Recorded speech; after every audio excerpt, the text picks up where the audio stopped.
Supreme Court upheld the decision of demonetization. Some currency notes were withdrawn in 2016. The petition was filed in the Supreme Court. Rhino hunting stopped in 2022. This is the first time since 2000 that such a situation has happened. Kaziranga National Park is their main habitat. 3 banks get recognition as D-SIBs again. The government tries to save these banks from failing. SBI gets too big to fail status. Siom Arch Bridge inaugurated in Arunachal Pradesh. Troops will have easy access to the line of actual control. It has the capacity to bear the weight of 70 tons. And BCCI took a major decision regarding the selection of players. It is now necessary to pass the DEXA test along with the yo-yo test. The purpose is to measure the strength of bones. Recently, the Supreme Court upheld the demonetization decision of the central government. The Constitution bench of 5 judges gave the decision by a majority of 4-1. The judgment said that there was no legal flaw in the process of demonetization. Therefore, the notification dated November 8, 2016 announcing demonetization cannot be nullified. The Constitution bench gave the verdict on 58 petitions challenging demonetization. Actually, on November 8, 2016, the Government of India announced the withdrawal of ₹500 and ₹1000 notes from circulation. As a widespread reaction, this decision of the government was challenged in various high courts and the Supreme Court. Along with this, questions were raised on several points including the legality of Section 26 Clause 2 of the RBI Act. After this, the Supreme Court called all the pending petitions to itself. On September 28, 2022, the Supreme Court constituted a constitution bench headed by Justice Syed Abdul Nazir in this regard.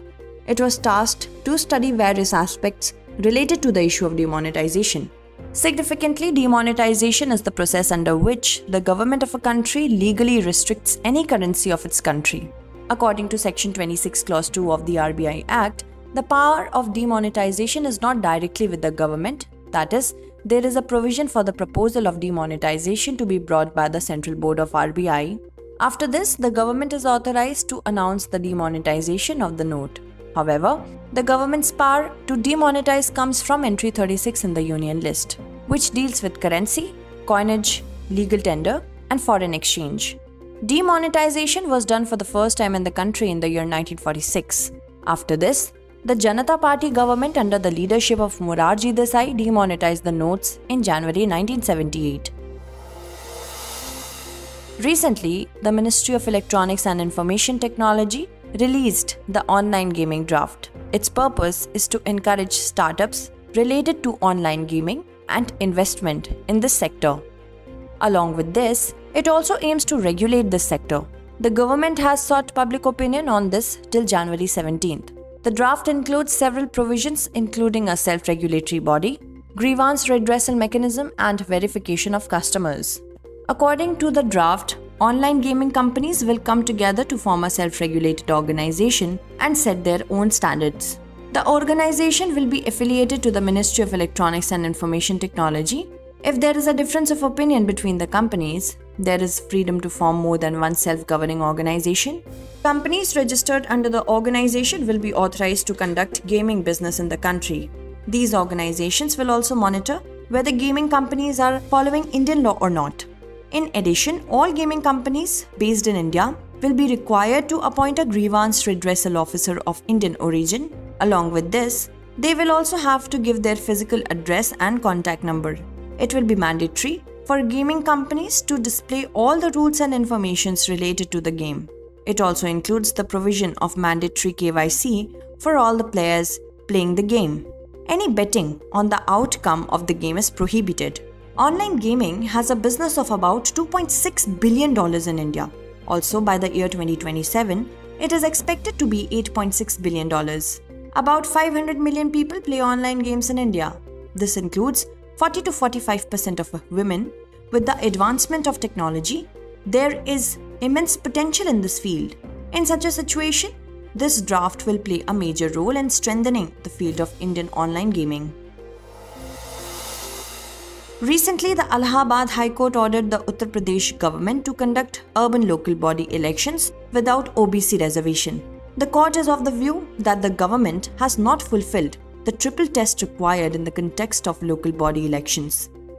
In this case, the court also rejected the provisional draft order of the Uttar Pradesh government.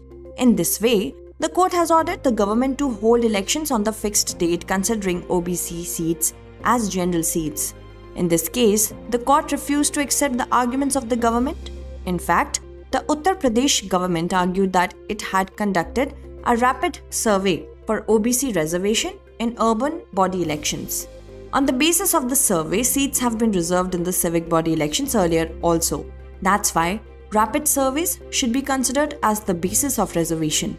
Let us tell you that in the rapid survey of Uttar Pradesh, ward-wise OBC category counting is done by the municipal bodies under the supervision of the district administration. On the basis of this, only the seats of the OBC category are determined. Furthermore, on the basis of this assessment, a proposal for reservation is sent to the government. Based on that, the governing body makes a reservation of seats in the elections. Whereas, triple test is a process to ensure reservation of seats for OBCs in the local body elections. In this, the state governments are required to complete three things to finalize the reservation of OBCs in the local bodies.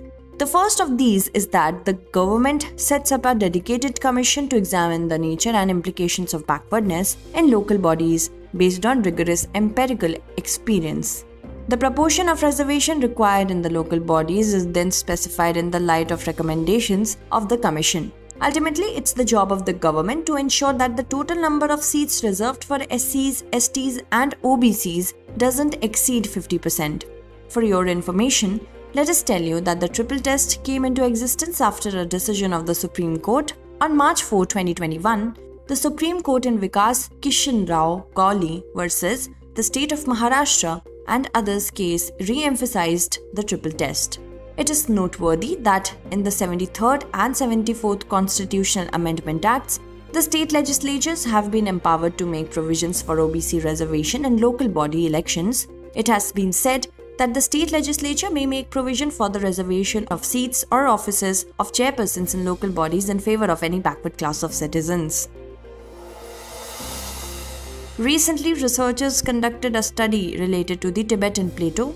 This study was published in Nature Communication recently. According to research, since the beginning of the 21st century, South Asian black carbon, that is aerosols, have negatively affected the Tibetan glacier on a large scale. According to researchers, the emission level of black carbon is maximum in the South Asian region. In such a situation, aerosols travel with the wind from South Asia and accumulate on the Tibetan Plateau. The deposition of black carbon in these areas lower the surface albedos. In such a situation, the rate of melting of glaciers and ice increases. As a result, there is a reduction in the volume of the glacier.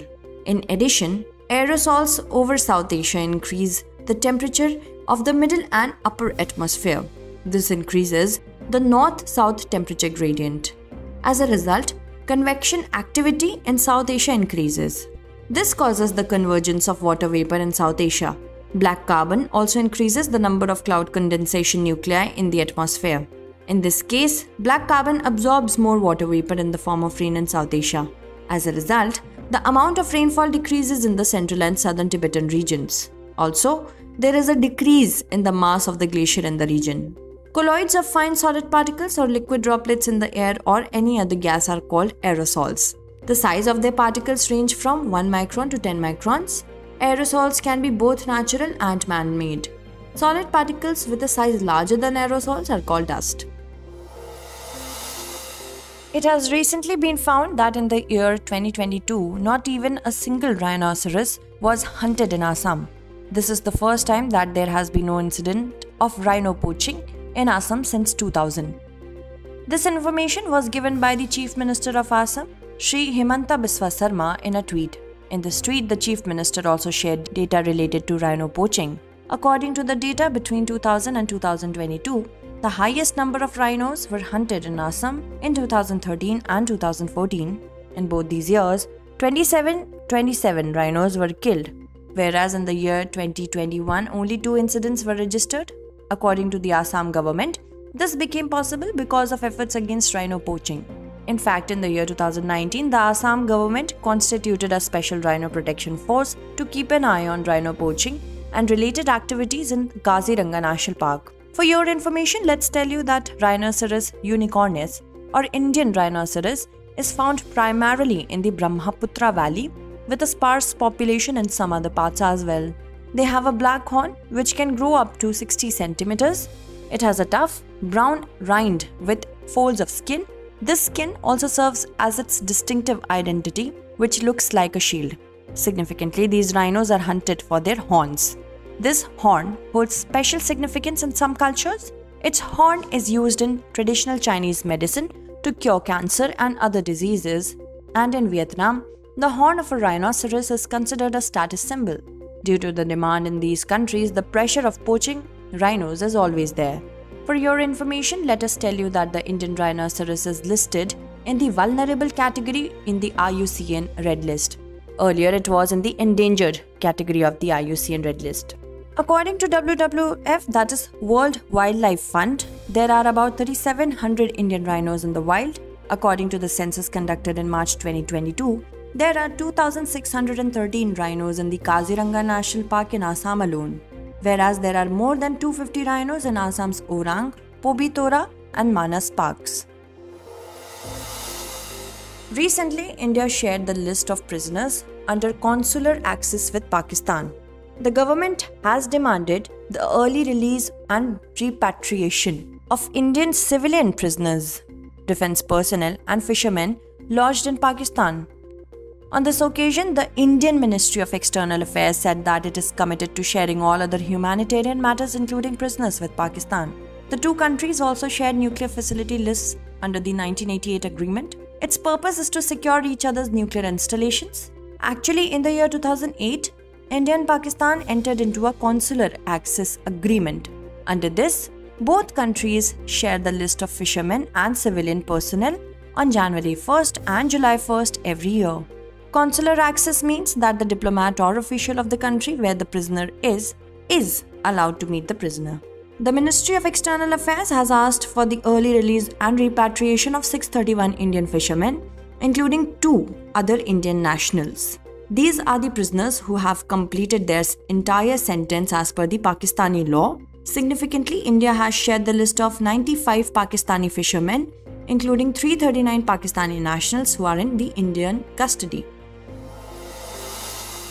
Recently, RBI has redesignated SBI, ICICI and HDFC banks as D-SIBs, that is, Domestic Systemically Important Banks. This nomination is based on the data collected from the banks till March 31, 2022. RBI has considered SBI as too big to fail. RBI considers its continued functioning as vital for the uninterrupted availability of banking services essential to the economy. According to RBI, SBI will now have to maintain an additional 0.60% CET1 as a percentage of its RWAs, that is, risk-weighted assets. Similarly, ICICI and HDFC Bank will have to maintain an additional 0.20% as CET1.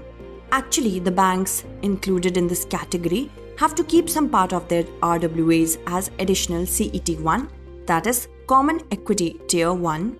CET1 is that portion of the Tier 1 or core capital that has to be held by the bank or any financial institution in the form of equity. For your information, let us tell you that RBI keeps a close watch on the banks included in this list. Its purpose is to avoid weakening of the financial system. RBI has been designating banks as D-SIBs since 2015. This includes banks that cannot afford to collapse or fail. These banks are called too big to fail. Here, too big to fail means that if this bank fails, it will have a huge impact on the economy. In case of any crises in such banks, the government can also help them to handle them. It may be noted that on July 22, 2014, RBI issued a framework to deal with D-SIBs. Based on this, SBI and ICICI banks were declared as D-SIBs in 2015 and 2016 respectively. Thereafter, HDFC Bank was declared as D-SIB along with SBI and ICICI based on the data collected from the banks till March 31, 2017. Recently, Defence Minister Rajnath Singh inaugurated the arch bridge built on the Siom River in Arunachal Pradesh. From here, he inaugurated 27 other projects through video conferencing. Of these projects, 12 are located in Ladakh and Jammu and Kashmir, 5 in Arunachal Pradesh, 3 each in Sikkim, Punjab and Uttarakhand, and 2 in Rajasthan. Meanwhile, 3 telemedicine nodes were also inaugurated. Of these, 2 are located in Ladakh and 1 in Mizoram. All these projects have been prepared by Border Road Organization at a cost of Rs 724 crore. Significantly, this bridge has been built on the Siom River in the Siang district of Arunachal Pradesh. It is a state-of-the-art 100-meter span and Class 70 steel arch superstructured bridge. Siom River is a tributary of the Brahmaputra, while Siang district was created in the year 2015. Class 70 means the capacity of this bridge to withstand the movement of vehicle weighing 70 tons. This means armed columns with artillery could easily move through the bridge. The bridge is important for the troops to reach the line of actual control in the central part of Arunachal Pradesh. Significantly, the telemedicine nodes will be connected to the hospitals, providing the service through the VSAT satellite communication system. This SATCOM technology-based hospital will provide quick medical care for emergencies through expert consultation.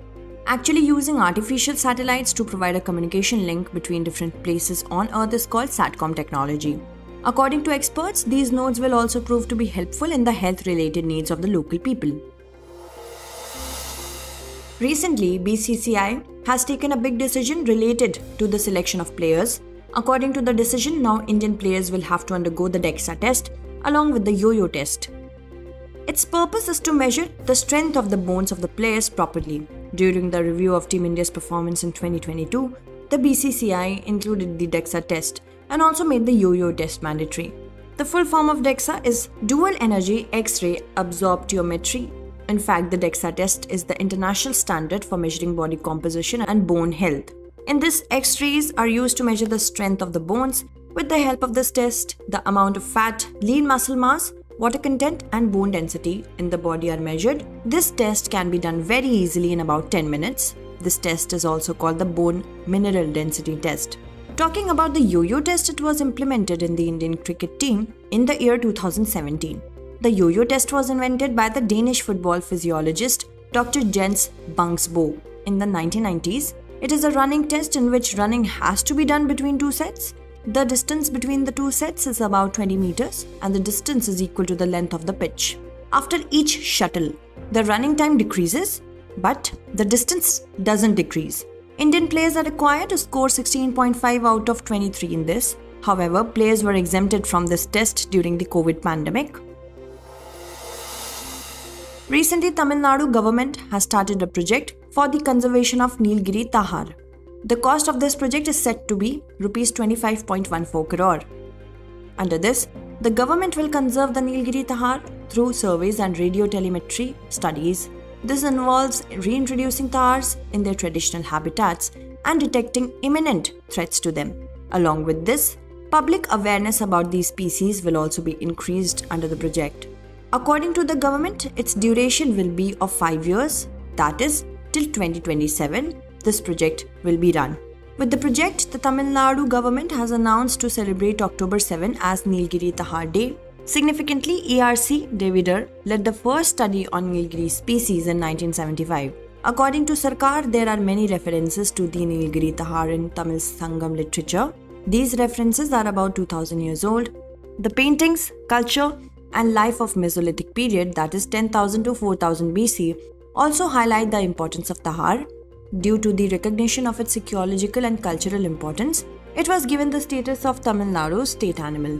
For your information, let us tell you that Nilgiri Tahar is an endangered species in the IUCN Red List.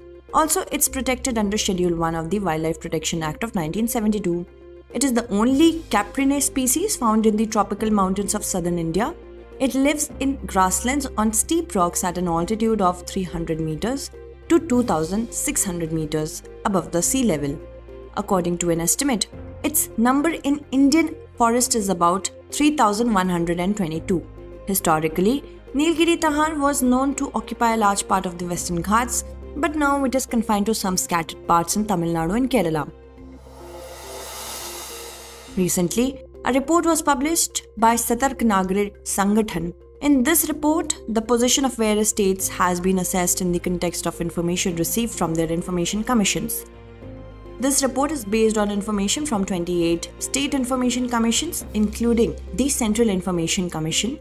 The report has been prepared on the basis of RTI applications sent to various states. According to the report, about 60% retired government officials are working as information commissioners. The report says that the time taken to get whatever information is sought from the State Information Commission is very long. Also, the commissions of some states have also returned a large number of cases. According to the report, the performance of the Tamil Nadu Information Commission at the national level was the worst, while Maharashtra came second in terms of poor performance. The report says that out of all the applications given to Tamil Nadu Information Commission in the year 2020 and 2021, information was given in only 14% of the cases, whereas Maharashtra could provide only 23% information. Let us tell you that the Act gives the citizens the right to ask questions to various public authorities. It is imperative to answer these questions on time. Its objective is to bring transparency in administration and empower citizens. According to the law, it is necessary to give information sought within 30 days. If the information is related to life and liberty, it has to be given within 48 hours. In case of failure to provide this information within 30 days, an additional time of 15 days is given. If the information is not given within the stipulated time, then there is a provision of penalty of Rs 250 per day till the information is received. Significantly, the amount of penalty cannot exceed Rs 25,000. Let's now look at the 5 questions based on today's bulletin. Questions for this series are: first question is, consider the following statements with reference to the recently released online gaming draft. 1. The online gaming companies shall form only one self-governing organization among themselves. 2. The draft provides for the affiliation of the organization to the Ministry of Electronics and Information Technology. 3. Only those companies which are registered under the organization are authorized to conduct gaming business in India. Which of the above statement or statements is or are correct?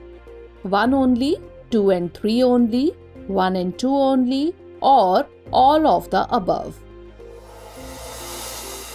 Next question is, consider the following statements with reference to the Indian rhinoceros. 1. The Indian rhinoceros is found in the Brahmaputra Valley. 2. The Indian rhinoceros is listed in the vulnerable category in the IUCN Red List. 3. Kaziranga National Park is the only abode of rhinoceros in India. Which of the above statements are correct? 1 and 3 only, 2 and 3 only, 1 and 2 only, or all of the above?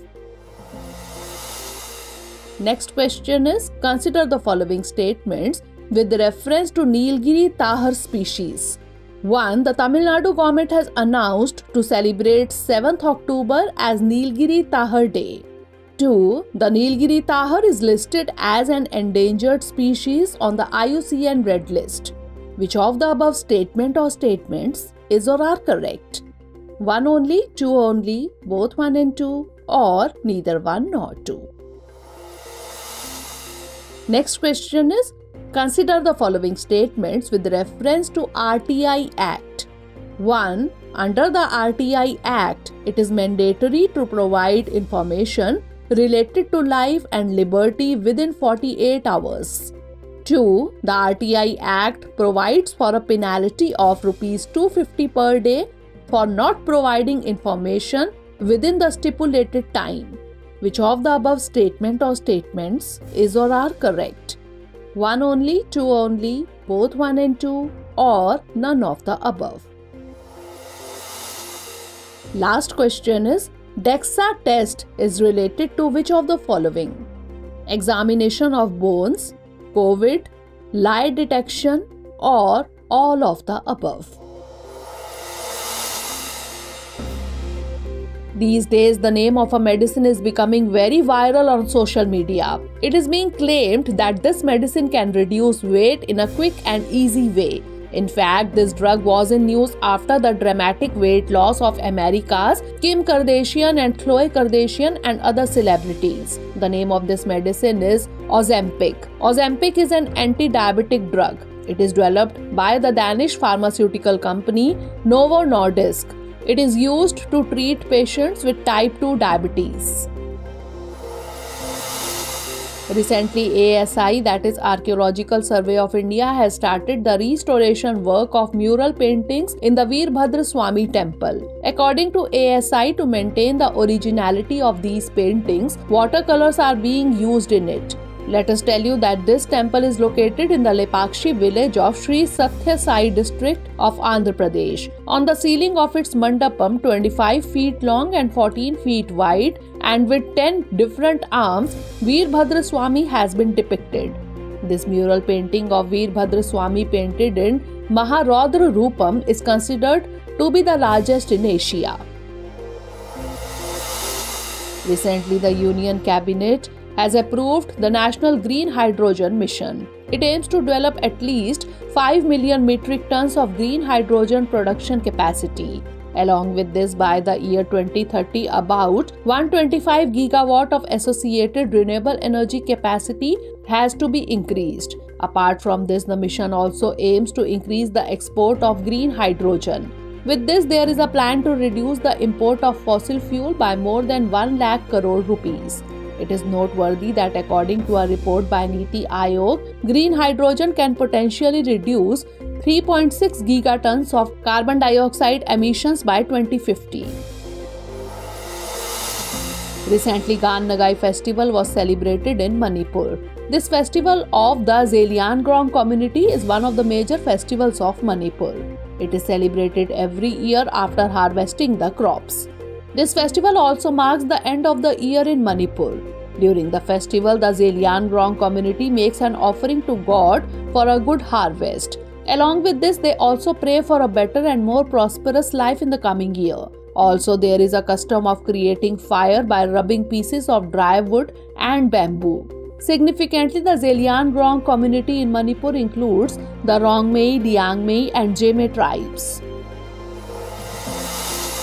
Recently, the birth anniversary of Rani Velu Nachiyar was celebrated. During this, Prime Minister Shri Narendra Modi paid tribute to her. During this, the Prime Minister said that Rani Velu Nachiyar was at the forefront of ensuring justice for the people. She fiercely opposed colonialism and also did many things for the welfare of society.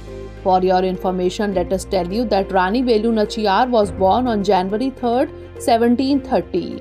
She was from the Shivangangai estate of present-day Tamil Nadu. She was the only daughter of a royal couple of Setupati dynasty. Rani Velu Nachiyar was trained in martial arts, archery and horse riding. Apart from this, she also knew many languages including French. Recently, researchers have discovered an organism named virovore. Researchers have claimed that this is such an organism that eats the virus. This success has been achieved by John DeLong and his team. John DeLong is a microbiologist at the University of Nebraska-Lincoln in the United States, according to the science journal New Atlas. They have reported that these organisms can sustain themselves with the virus and can also eat many viruses. Along with this, they can also increase in size.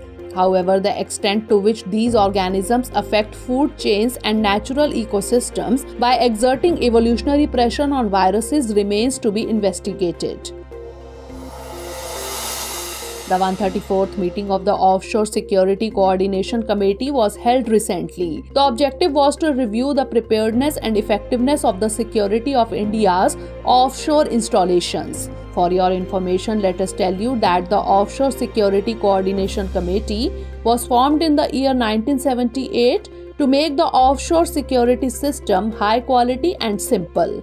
The committee identifies threats from activities such as terrorism and sabotage during peacetime on offshore institutions.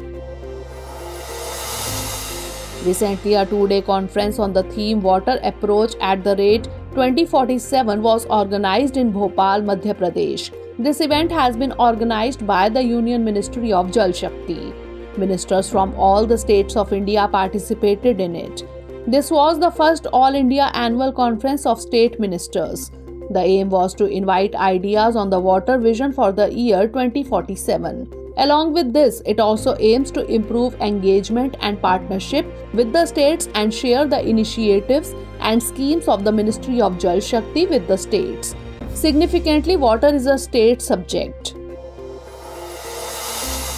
Recently, the central government has approved the Broadcasting Infrastructure and Network Development Scheme. Through this, financial assistance will be given to Prasar Bharati to improve the broadcasting infrastructure and news content.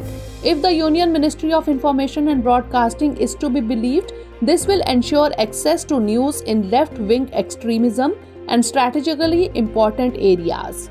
About 2,540 crore rupees will be spent under this scheme by the year 2025-26. For your information, let us tell you that Prasar Bharati is a statutory autonomous body. It was formed on November 23, 1997. Doordarshan and All India Radio are mainly included under Prasar Bharati. Recently, the monthly statistics of PMI, that is Purchasing Managers Index, has been released. Looking at these figures, it is clear that manufacturing activities in India are progressing at a fast pace. According to S&P Global, the Indian PMI has increased to 57.8 in December 2022 from 55.7 in November. Thus, the data shows that production operating conditions have improved as compared to the previous 18 months. The Purchasing Managers Index is an indicator measuring economic conditions in the manufacturing and service sectors. Its purpose is to provide information about the current and future business conditions of the company to policymakers, analysts, and investors. Note that a PMI reading above 50 indicates expansion, while a reading below 50 indicates contraction.